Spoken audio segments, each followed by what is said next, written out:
menerima pertolongan yang tak terduga. Berbagai saluran pertolongan Tuhan, menghindari terjatuh dalam dosa.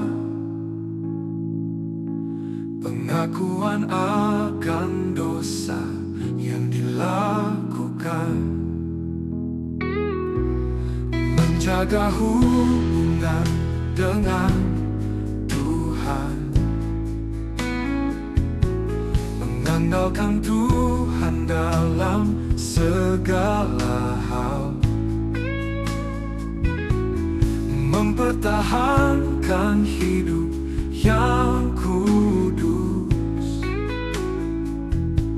menjaga komunitas iman dalam kasih. Pertolongan Tuhan datang banyak cara. Pertolongan Tuhan membawa kekudusan.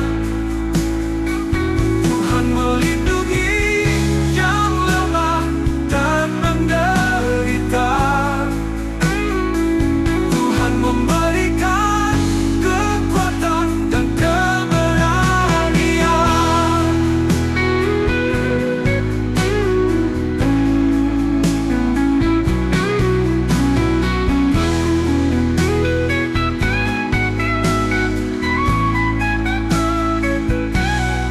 Pertolongan Tuhan datang banyak cara.